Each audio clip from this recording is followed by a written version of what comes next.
جو لوگ اللہ پر ایمان لائیں، کہیں کہ ہمارا رب اللہ ہے، پھر اس پر جم جائیں، ان پر فرشتوں کا نزول ہوتا ہے، نہ کوئی غم کرو نہ خوف، خوشیاں مناؤ جنت کی جس کا تم سے وعدہ کیا گیا تھا۔ اللہ کی ربوبیت پر اطمینان جب انسان کو ہو جاتا، میرا رب اللہ ہے، ربی اللہ، انسان کے لیے نہ کوئی کھٹکا، نہ کوئی خطرہ، نہ کوئی خوف، نہ کوئی حزن۔ جو کچھ ہو رہا ہے کس کے اذن سے ہو رہا ہے؟ اللہ کے اذن سے۔ اللہ کے اذن کے بغیر پتہ تک نہیں ہلتا۔ یہ کوئی اندھا بہرا مادہ نہیں ہے جس سے مجھے کوئی خوف ہو۔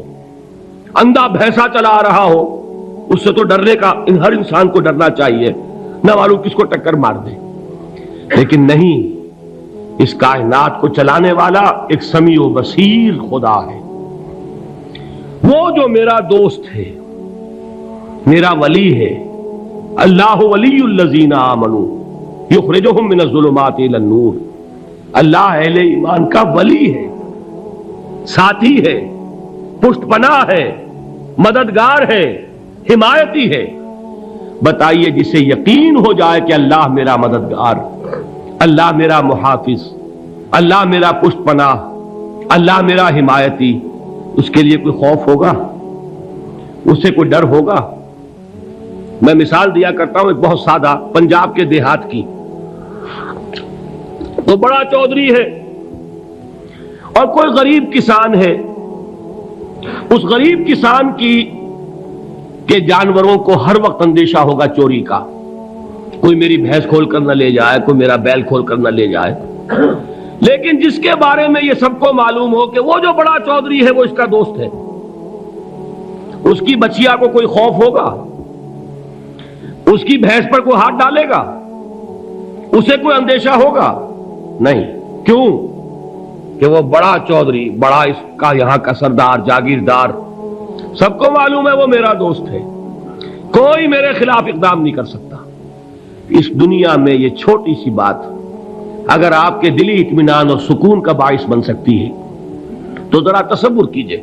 میں لفظ تصور استعمال کروں گا صرف اس لیے کہ اس کا ہم جس کو کہتے ہیں ادراک اور شعور کر نہیں سکتے، اگر کے ساتھ کر سکتے۔ اگر یقین ہو کہ اللہ میرا مددگار اور یقین ہو کہ اللہ ہر آن میرے ساتھ ہے، پھر کوئی خوف، کس کا خوف؟ کوئی شے اللہ سے بالا تر ہے؟ کوئی قوت اس سے زیادہ طاقتور ہے؟ کوئی اس کے ارادے کو بدلنے والا ہے؟ کوئی اس کی مشیت کے آڑے آنے والا ہے؟ یہی بات ہے جو حضور نے فرمائی، یہ ایمان کا حاصل ہے لب لباب، کہ دیکھو اچھی طرح اس بات کو ذہن نشین کر لو، اگر تمام انسان مل کر تمہیں کوئی نقصان پہنچانا چاہے نہیں پہنچا سکتے، مگر جو کچھ اللہ نے لکھ دیا ہو، اور تمام انسان مل کر تمہیں کوئی نفع پہنچانا چاہیں نہیں پہنچا سکتے، مگر وہ شے جو اللہ نے طے کر دی ہو۔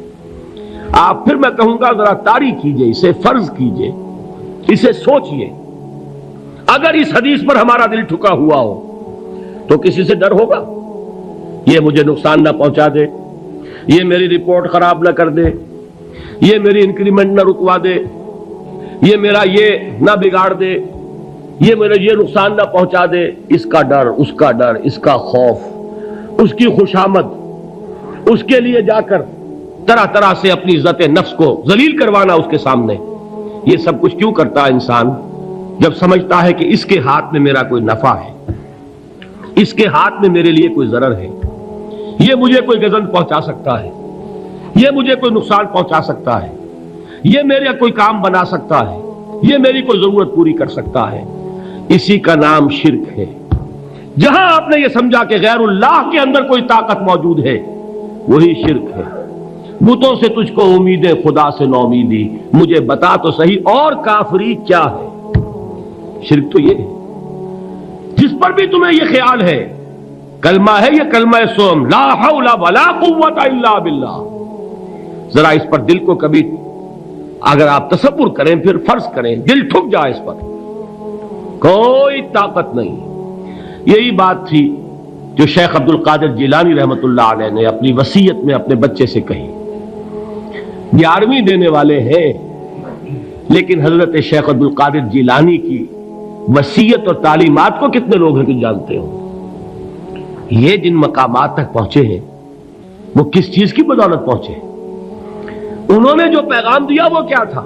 اے میرے بچے، جس طریقے سے قرآن مجید میں حضرت لقمان کی نصیحتیں جو ہے نقل کر دی گئی ہیں، میں یہ عرض کروں گا بالفرض اگر قرآن حضرت عبد القادر جیلانی کے بعد نازل ہوا ہوتا تو شیخ عبد القادر کی یہ نصیحتیں بھی قرآن میں درج ہوتی.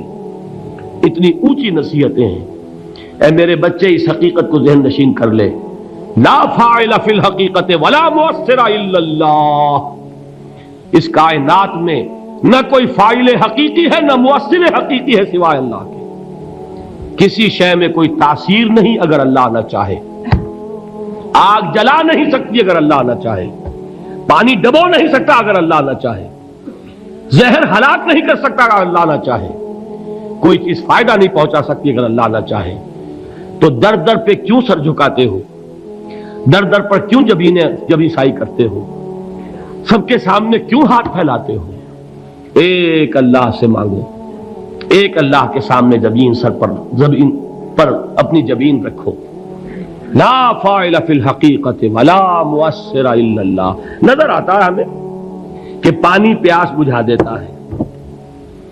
پیاس بجھانے کی صلاحیت پانی میں نہیں ہے، اللہ کے اذن سے. کھانا بھوک مٹا دیتا ہے. بھوک مٹانے کی صلاحیت کھانے میں نہیں ہے، اذن رب میں ہے. دیکھیے یہی یقین تھا. حضرت موسیٰ علیہ السلام کا واقعہ یاد کیجئے.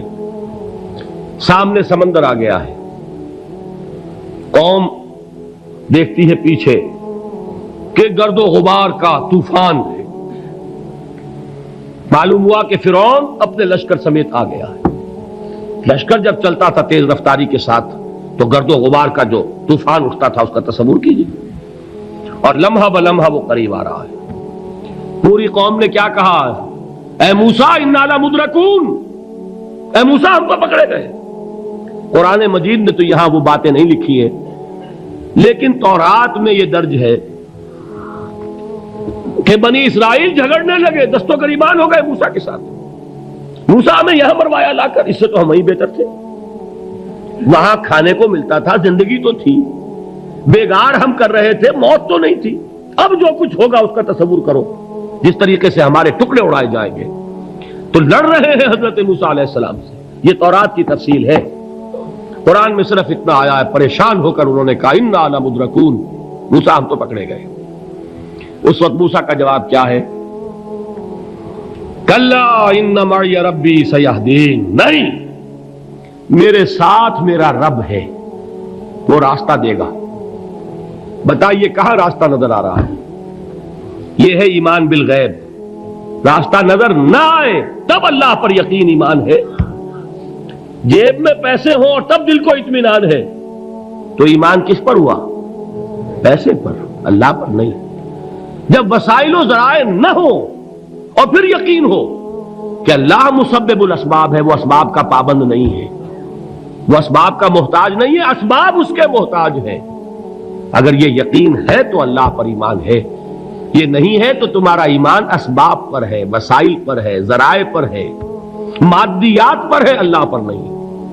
اس وقت کہاں راستہ تھا؟ کوئی راستہ تھا؟ سمندر ہے اور ادھر سے لشکر آ گیا ہے. کلا ان معی ربی سیہدین. اب دیکھیے ایمان کہہ دینا آسان ہے، ہوا معکم اینما کنتم، جہاں کہیں بھی تم ہوتے ہو اللہ تمہارے ساتھ ہوتا ہے. لیکن اس کا یقین قائم ہو جائے تو زمین و آسمان کا فرق واقع ہو جائے. یہی بات ہوئی حضور کے ساتھ. غار ہے، چھپے ہوئے ہیں محمد الرسول اللہ اور آپ کے وہ یار غار ابو بکر صدیق رضی اللہ تعالی عنہ. اقبال نے حضرت ابو بکر کی شان میں چند اشعار کہے صرف، لیکن واقعہ یہ ہے کہ بھاری بھاری نظموں پر اور قصیدوں پر بھاری ہے. طویل ترین نظمیں اور قصیدے ہوں ان پر بھاری ہے. ہمت ابو بکر کی ہمت جو ہے کشت ملت را چو ابر، جیسے بارش سے کھیتی اپجتی ہے، ابو بکر کی ہمت اور عزیمت اس امت کو اسی طرح سینچنے والی ہے۔ ثانیے اسلام و غار و بدر و قبر، وہ دوسرے تھے اسلام میں، دوسرے پہلے کون تھے؟ انا اول المومنین، حضور فرماتے ہیں سب سے پہلا ایمان لانے والا میں، دوسرے ابو بکر۔ ویسے ہمارے ہاں یہ چلتا ہے اختلاف، حضرت علی پہلے ہیں کہ حضرت ابو بکر پہلے ہیں، لیکن اس میں بڑی خوبصورت تطبیق قائم کی ہے علماء نے، اور بہت صحیح ہے۔ چار کے بارے میں فیصلہ ہی مت کرو کہ کون پہلے ہے، ان کی ایک عجیب تقسیم کر دی ہے۔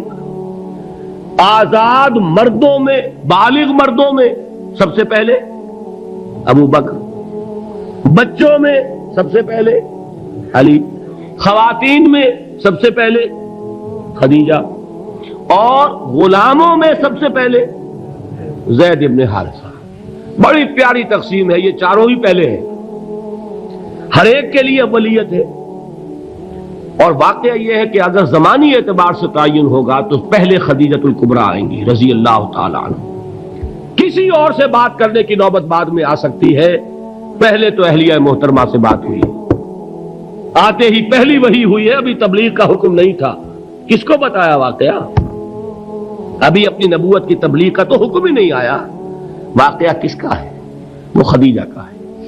جب کہا ہے کہ خشیت علی نفسی، مجھے اپنی جان کا اندیشہ ہے، تو کیا جواب دیا خدیجہ نے رضی اللہ تعالی عنہا؟ وہ صدیقۃ الکبریٰ ہے۔ صدیقات جو ہے خواتین، ان میں چوٹی پر خدیجۃ الکبریٰ ہے رضی اللہ تعالی عنہا، اور صدیق جو مرد ہیں ان میں صدیق اکبر ہے ابو بکر صدیق رضی اللہ تعالی عنہ، لیکن صدیقات میں چوٹی پر۔ جب حضور نے فرمایا خشیت علی نفسی، کیا فرمایا، کیا عرض کیا، کیسے تسلی دی؟ نہیں نہیں، اللہ آپ کو ضائع نہیں کرے گا، آپ غریبوں کے ہمدرد ہیں، آپ مساکین کے تکالیف رفع کرنے والے ہیں، آپ بیواؤں کی سرپرستی کرتے ہیں، آپ مسافروں کی خدمت کرتے ہیں، اللہ آپ کو ضائع نہیں کرے گا۔ یہ یقین ہے اس خاتون کے اندر۔ خیر وہ ایک علیحدہ بات ہو جائے گی۔ میرے دل پر حضرت خدیجہ رضی اللہ تعالیٰ عنہ کی شخصیت کا بڑا گہرا نقش ہے، جو وہ کوئی اور ہی وقت اور موقع ہوا تو بیان ہوگا۔ بہرحال اقبال نے ایک مصرے میں جو چار اولیتیں جمع کر دی ہیں، ہمتیں او کشت امت را چو ابر، ثانی اسلام و غار و بدر و قبر۔ اسلام میں حضور کے بعد پہلے کون؟ ابو بکر۔ غار میں حضور کے ساتھ کون؟ ابو بکر۔